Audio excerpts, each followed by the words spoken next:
After a record RBS Six Nations victory for Scotland over Italy last time out, interim coach Scott Johnson made just one change: Jeff Cross in for Ewan Murray, who doesn't play on a Sunday for religious reasons. The Scots looking for a first home win over Ireland in the Six Nations since 2001. The Irish showed 5 changes following injuries to many key players. Coach Declan Kidney gave Paddy Jackson and Luke Marshall full debuts. The selection of Jackson ahead of Ronan O'Gara, a big call by the coach. The visitors started the game brightly, and Marshall looked particularly lively in the first 10 minutes.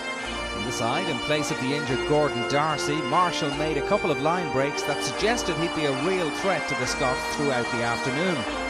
Although nothing came of this one, it was an impressive start to Test rugby for the Ulster centre. In the 15th minute, Scotland were temporarily reduced to 14 men. Referee Wayne Barnes produced a yellow card for Scottish loosehead Ryan Grant after he was perhaps harshly judged to have impeded Conor Murray's sniping run. It gave Paddy Jackson a chance to open his account, but his kick was rather scuffed and it remained scoreless. In an entertaining, if low-scoring first half, Ireland dominated possession. Keith Earls was next to break the Scottish defensive line.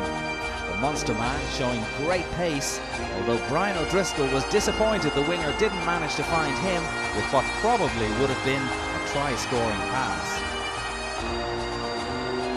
O'Driscoll having a few quiet words with Earls afterwards. Eventually the person operating the scoreboard was put to work 36 minutes in. Scotland penalised for not releasing. Jackson was left with the relatively straightforward task of putting it over the bar. He kept his calm and found the target for his first points in Test rugby and Ireland's first points of the match. In first half injury time, Stuart Hogg had a long-range penalty opportunity to level the scores, but his kick from 51 metres, although on target, just fell short. Ireland went in with a slender lead at the break. Early in the second half, Ireland looked to have conjured a key score. With the Irish pounding the Scottish rearguard, it was phase after phase.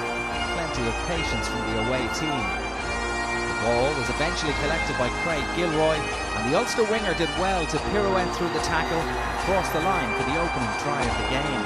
Jackson's conversion attempt struck the upright and went wide, but Ireland led 8 points to 0.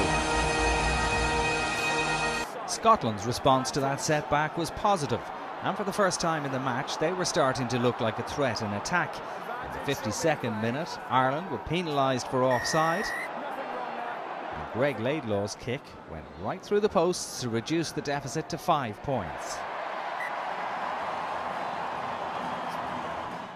Paddy Jackson had another chance to stretch Ireland's lead soon after. Not an easy opportunity, but again his kick went to the right.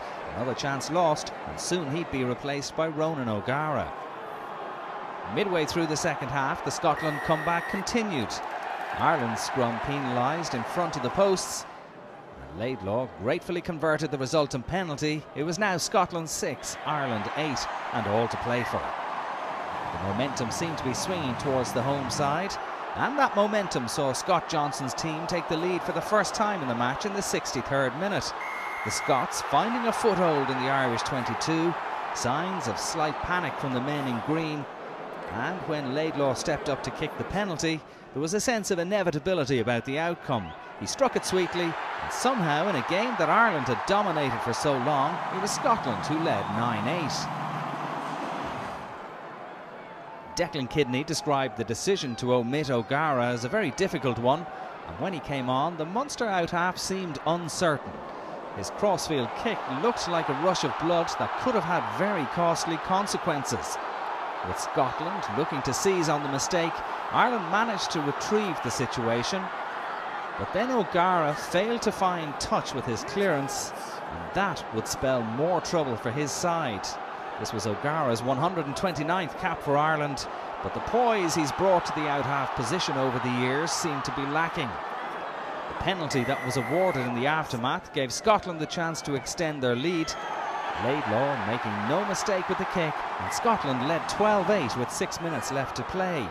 Ireland huffed and puffed, and with the clock past 80 minutes were awarded a penalty, but O'Gara's pass to Marshall was high, and when he knocked it on, It was a cue for the Scots to celebrate their first back-to-back Six Nations wins since 2001. It was back-to-back defeats in the championship for Ireland for the first time since 2008. It may have been low scoring, but it was never less than absorbing. Final score at Murrayfield, Scotland 12, Ireland 8.